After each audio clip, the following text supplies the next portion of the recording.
প্রিয় দর্শক, ইতিমধ্যে শঙ্খ নদীর আগ্রাসনী ভূমিকা দেখা যাচ্ছে বাজালে ইউনিয়নের বেশ কয়েকটি বাড়ি ইতিমধ্যে প্লাবিত হয়েছে পানিতে।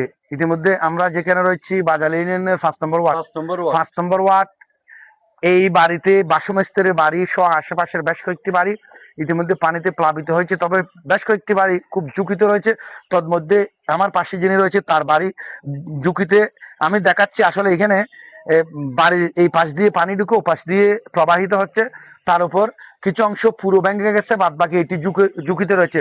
আর ঘন্টা চারেক অথবা পানি যদি বন্ধ না হয়, অল্প সময়ের মধ্যে হয়তো এই বাড়িটিও নদী গর্ভে বিলীন হবে। গত 19 এবং 23 সালের বন্যার মতো আমরা 23 সালে 19 সালে দেখেছি এই শঙ্খ নদীর আগ্রাসন, যে বেশ কয়েকটি বাড়ি এখান থেকে একেবারে উপড়ে নিয়ে গেছে এই স্রোতে। তার অংশ হিসেবে এবারও দেখা যাচ্ছে এই লক্ষণটি। ইতিমধ্যে আমরা আরো বেশ কয়েকটি বাড়ি দেখেছি, সেখানেও তার অনুরূপ অবস্থা। যদি এইসব বাড়ি ক্ষয়ক্ষতি হয় তাহলে সেক্ষেত্রে শঙ্খ নদীর আগ্রাসনী ভূমিকার তালিকা রেখে এইসব বাড়িতে অগ্রাধিকার ভিত্তিতে বাড়ি স্থাপন, পাশাপাশি বাড়ি সংস্কার ক্ষেত্রে উপজেলা প্রশাসনকে অগ্রাধিকার ভিত্তিটি দেওয়ার জন্য আমরা অনুরোধ জানাচ্ছি বন্যা কবলিত মানুষের পক্ষ থেকে।